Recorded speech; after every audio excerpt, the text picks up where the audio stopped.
two nursing diagnoses on two medical diagnoses. So you see, the first nursing diagnosis could be, for example, if a patient comes in with acute gastrointestinal bleeding. And as a result of that, they have abdominal pain, their abdomen is distended, and they are constantly vomiting, right? So one nursing diagnosis could be abdominal pain or acute abdominal pain related to nausea and vomiting and abdominal distension secondary to acute GI bleeding. That could be one nursing diagnosis that you can use during your practicum. And then the second, excuse me, the second indication for insertion of an NG tube could be a patient's impaired swallowing ability. You know, sometimes patients, as a result of stroke, cerebrovascular accident, they can develop some impairment. They can lose part of their ability or experience partial, excuse me, impairment of their swallowing ability. So what happens in order to maintain proper nutrition for these patients, we have to keep feeding them, and nasogastric tube is the first line of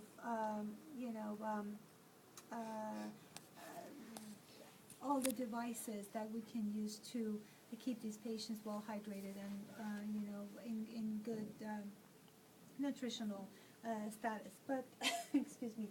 But first, we have to do an assessment of the patient. So a speech therapist usually comes and assesses the patient and determines how impaired their swallowing ability is. And based on their assessment, we go ahead and make a decision as to whether or not we need to have an NG tube put in for patients who have difficulty with swallowing. So nursing diagnosis can be alteration in nutrition related to impaired swallowing secondary to cerebrovascular accident, for example. That could be one. Another one. So, excuse me, the two clear indications for, or most common reasons for which we probably put insert NG tubes. At least, I can speak from my own experience. But there are a lot of other, reasons for utilizing NG tube and insertion of NG tubes.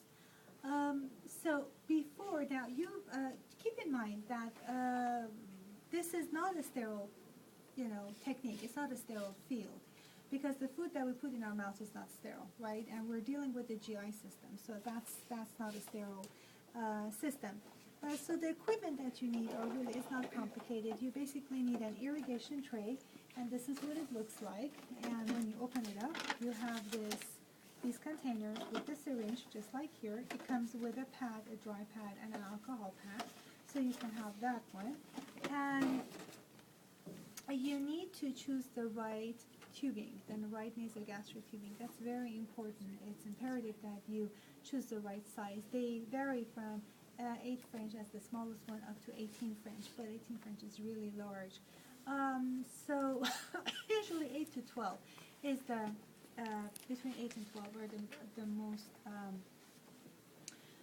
commonly used ones. At least I've used mostly 12 French nasogastric tubing. There's another type that is called, it was actually, they talked about it in the video briefly, and they're the opaque ones that come with a stylet or a guiding wire, and they're so tiny that we need to have a stylet or a guiding wire in order to manipulate them and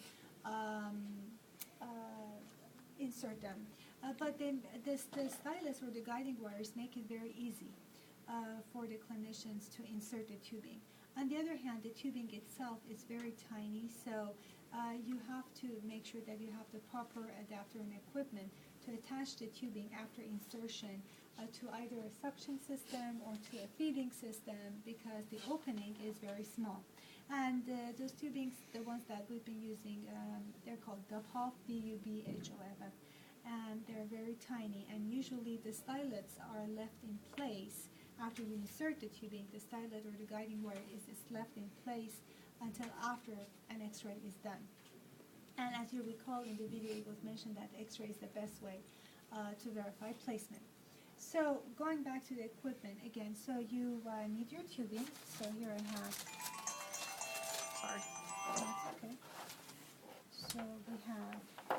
irrigation tray, we have our container, we have our syringes, you have your tubing. You need a water soluble lubricating jelly because we need to lubricate the tip of the nasogastric tube so that we may insert it more easily, and it needs to be water soluble because if excuse me, in case you go down the wrong pipe and end up in the trachea even for a second or two, if you have water soluble lubricating jelly, then it's okay. Eventually it will get absorbed and you're not putting your patient at risk for aspiration.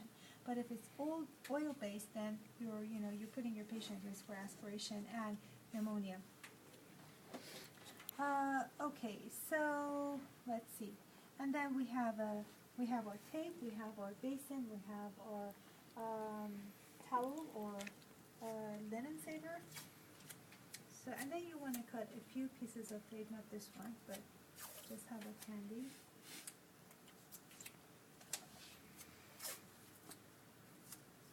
Okay. Now, before you get your equipment into the room, you want to make sure that you have an order for insertion of nasogastric tube. That's something that you need an order for. And sometimes the physician does indicate what kind of tubing they want and what size. They're specific about that. And once you have that, you go to your patient's bedside. You make sure that you identify the right patient if you haven't already. In order to do that, of course, you want to make sure that your patient has a minivan. You ask them to identify themselves. And of course, the first thing you do before that is you introduce yourself. And after that, you ask your patient if they've had this procedure done before. Sometimes they have, and they're familiar with it. If they haven't, you need to explain to them what is going on. You need to be very specific and at the same time use simple, plain English and explain in layman's terms so that they can understand. You explain the risks and the benefits, and most importantly, why is it that they're getting it? They're getting a nasogastric tube inserted, and that it is the doctor's order. So you need to get their verbal permission. You don't need a written consent for it, but you need to get your patient's verbal permission because you really need their full cooperation. Yes, ma'am. What if they're unconscious? Well, then if they are, then they are. Then they have power of attorney. There's either someone, they either have a conservator who makes decisions for them, or they have a power of attorney, a person who has power of attorney. But you don't need a written consent. You don't need a paper to be signed. So you can go ahead and insert the NG tube. That's fine. So you explain to your patient what is going on, and then first thing you want to do, you want to make sure your patient is pulled up way up in the bed before you put the head of the bed at 90 degrees, because you want the patient at least semi-Fowler's and preferably high Fowler's position. Okay, so another student and I pulled this patient up already. So we're going to put Mrs. Taylor in high Fowler's position. Okay, make sure they're comfortable. Remove their glasses. In this case, false eyelashes as well. Just one, because it's coming up. Okay. And by the way, during the practicum, We're filming. So during the practicum, you don't. Oh, I need you to. Well, the equipment will be there. You don't have to worry about bringing your own because it will be there. But you don't have to really worry about inserting the tubing all the way down the nasal passage because these are mannequins and we can't really do that. These are not real patients. So you can tell me, step by step, what is it that needs to be done. Now, in this case, this mannequin does have an NG tube in place. I'm just going to use another one for demonstration purposes. Okay. So like I said, it's not sterile technique, and the first thing that you do